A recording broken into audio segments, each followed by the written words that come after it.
Hello, I'm Nima Rajan. Hundreds of thousands of people are expected to file for pandemic-related emergency relief today, adding to the almost 790,000 who successfully applied on day one. The $2,000 per month benefit is available for up to 16 weeks and is being extended automatically to anyone already receiving employment insurance benefits. Financial help is on the way as Ontario reported 379 new cases of COVID-19 today, including 21 more deaths. Nova Scotia reported its first COVID-19 related death, which was a woman in her 70s with underlying health issues. Meanwhile, coveted N95 respirators will continue to come to Canada from a Minnesota-based company. 3M has been at the center of a clash with U.S. President Donald Trump and his administration over the company's reluctance to abide by orders to prioritize American demand for the masks. Some of the N95 masks will be coming from the company's manufacturing facilities in China, which is how 3M says it will meet the demands. Well, this as Canada's top public health doctor is stressing that medical masks need to be reserved for frontline workers during the COVID-19 pandemic. But Dr. Theresa Tam says wearing a cloth mask or alternative face covering could protect someone who has the virus but is asymptomatic from spreading the virus to others. She says the new advice flows from increasing evidence that people with the virus can spread it without knowing that they're sick. Well, a new poll suggests that 64% of Canadians are frightened of catching COVID-19, which is up from 57% 2 weeks ago. 76% of respondents are afraid that someone in their immediate family will be infected. Even though Quebec has the highest number of cases, only 57% of respondents from the province are afraid for themselves, and 69% are afraid for their family members. Moving to Manitoba now, where the chief public health officer there says that he's heard unsubstantiated reports of religious services continuing in many parts of the province.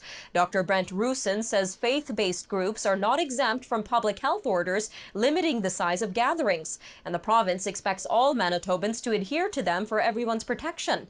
The Manitoba government is eyeing new penalties or enforcement measures for people who don't practice social distancing to slow the spread of COVID-19. Well, Canadian company TC Energy has started construction on the long-stalled Keystone XL oil sands pipeline, despite calls from tribal leaders and environmentalists to delay the $8 billion project.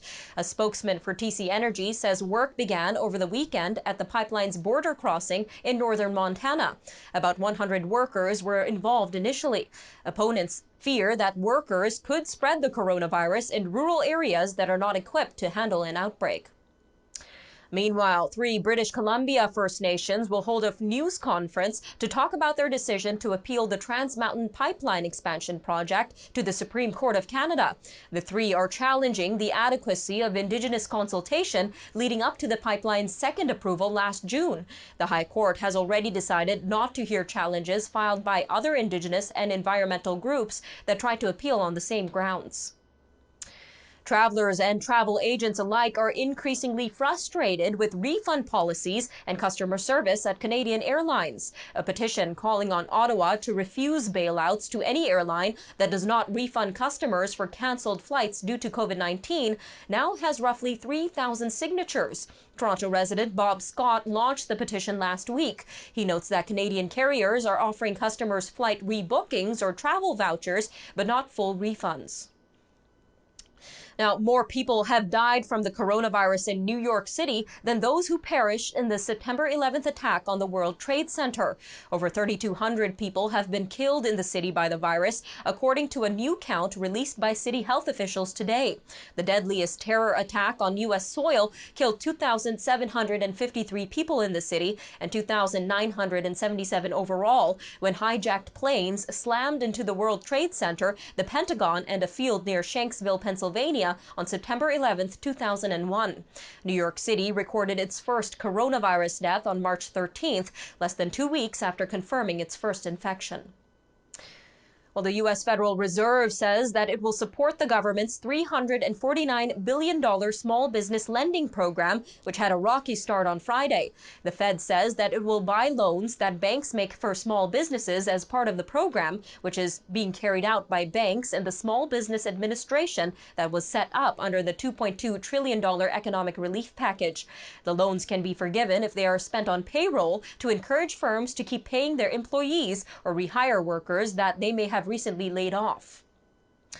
Well, India says that it will lift a ban on exporting some drugs, including hydroxychloroquine, after U.S. President Donald Trump threatened retaliation if India failed to send the anti-malarial drug to the United States. A foreign ministry spokesman said in a statement that having confirmed sufficient supplies for India's needs, export restrictions have been largely lifted. The White House has been championing the drug as a treatment for COVID-19, even though it hasn't been proven effective against the disease.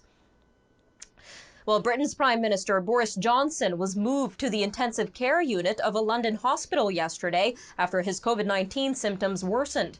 Today, Downing Street released a statement saying the PM is in stable condition. Britain has no official post of Deputy Prime Minister, but Prime Minister Johnson chose Foreign Secretary Dominic Raab to take over for now. Secretary Raab said the PM had asked him to, quote, deputize for him where needed in driving forward the government's plans to defeat the coronavirus. Meanwhile, dozens of current and former global leaders and other VIPs have sent an open letter urging the G20 industrialized nations to approve $8 billion in emergency global health funding. They want the money to go to efforts to speed the search for a vaccine, cure, and treatment for COVID-19.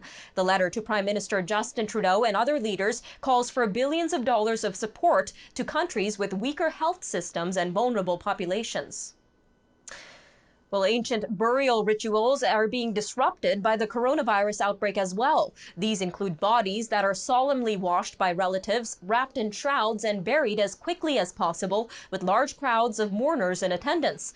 Government-mandated lockdowns have imposed restrictions on bereaved families from Egypt to Iran to Pakistan. In Iraq, angry relatives snatched two bodies in a dispute with health officials.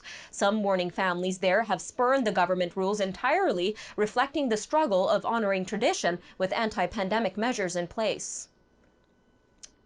Moving to Mali now, where it says armed men attacked an army camp in the north and killed at least 25 soldiers. Monday's attack was the second major one since the beginning of the year against army positions in the Gao region. The attacks come at a time when the government of the West African nation has announced its intention to open dialogue with armed groups linked to al-Qaeda. The latest attack has not been claimed, but bore the mark of armed groups linked to al-Qaeda or the Islamic State group. Meanwhile, people across Rwanda are marking the anniversary of the 1994 genocide at home. They are under lockdown because of the coronavirus. The East African nation watched events on television as President Kagame lit the flame of remembrance and made an address saying, quote, these unusual circumstances will not prevent us from fulfilling our obligation to commemorate those we lost and console survivors, end quote. More than 800,000 ethnic Tutsi and Hutu who tried to protect them were killed.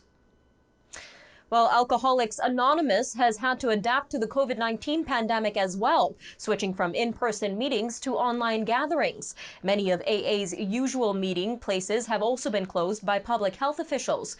Links to free online meetings have been posted to the group's websites, usually using the teleconferencing app Zoom. Many groups open their teleconference 30 minutes early to give members more time to socialize. Well, that'll do it for today's news update. I'm Nima Rajan. Thank you for joining us today, and I'll see you next time.